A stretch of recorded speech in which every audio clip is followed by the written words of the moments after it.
नमस्कार दोस्तों, स्वागत है आपका राधा कृष्णा भक्ति कथा चैनल पर। आज हम आपके लिए लेकर आए हैं गणेश चतुर्थी की पावन कथा और महिमा।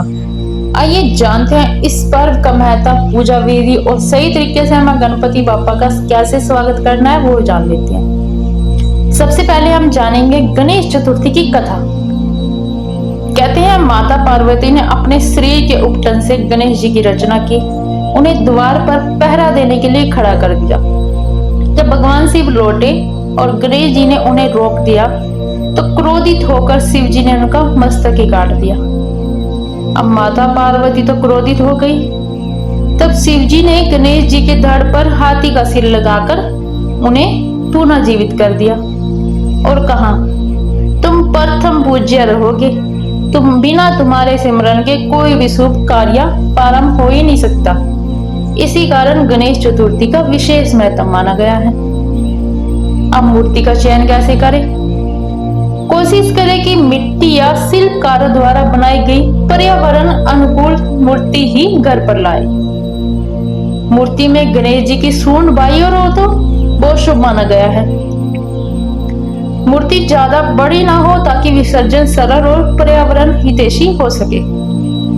अब चेहरे पर शांति और आशीर्वाद का भाव अवश्य होना बहुत जरूरी है। पूजन विधि, गणपति स्थापना जानते हैं। गणेश चतुर्थी के दिन प्रातः स्नान कर घर में शुद्धि करें।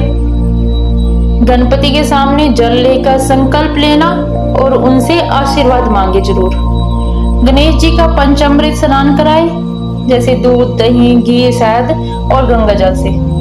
अब उन्हें वस्त्र, जनेऊ, फूल माला पहनाए और दुर्वा चढ़ाए, मतलब कि दूबड़ा, मोदक, लड्डू, पुनः गुड़ और फल चढ़ाए। कहते हैं कि गणेश जी को मोदक बहुत पसंद है। गणपति अथ वर्षित गणेश चालीसा का पाठ करें। ओम गण गणपति नमः मंत्र जप जरूर करें। दीपक धूप जलाकर जय गणेश देवा की आरती करें और प्रसाद सभी को बांटते। फिर विशेष मान्यता, इस दिन नए कार्यों की शुरुआत करना अत्यंत शुभ माना गया है। बच्चों के अक्षर आरंभ, विद्या की शुरुआत अगर करनी हो तो यह दिन श्रेष्ठ है। गणपति पूजन से घर और सुख शांति, धन समृद्धि और विघ्नों का नाश होता है, ये जरूरी है। गणपति विसर्जन विधि जान लेते हैं। अब परंपरा के अनुसार गणेश चतुर्थी से लेकर अंत चतुर्थी तक 1 दिन, 3 दिन या 5 दिन या 7 दिन या फिर 11 दिन का विसर्जन किया जाता है। विसर्जन से पहले पूरे परिवार संग गणेश जी की आरती करें, उनसे क्षमा याचना करें, ये मत भूलना। यदि संभव हो तो घर में बाल्टी या टब में ही विसर्जन करें और उस जल को पौधों में डाल दें। यदि बाहर विसर्जन करना हो तो पर्यावरण अनुकूल तरीके से ही अपनाएं, क्योंकि नदियों और तालाबों में प्रदूषित ना करें। फल और महिमा, गणेश चतुर्थी का व्रत करने से घर में सुख समृद्धि आती है। विद्यार्थियों की विद्या और बुद्धि प्राप्त होती है। व्यापार में उन्नति और घर में शांति बनी रहती है।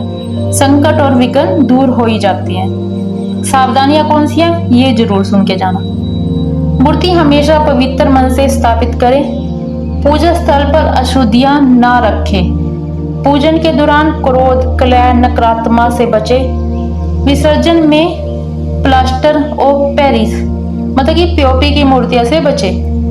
तो दोस्तों, गणेश चतुर्थी का यह पर्व हमें सीख देता है कि सच्ची भक्ति और आस्था से हर कठिनाइयां दूर हो सकती है। अगर आपको यह कथा और जानकारी पसंद आई हो तो हमारे चैनल राधा कृष्णा भक्ति कथा को लाइक, शेयर, सब्सक्राइब करना बिल्कुल ना भूलें और कमेंट में गणपति बप्पा मोरया जरूर लिखें। मिलते हैं अगली कथा में।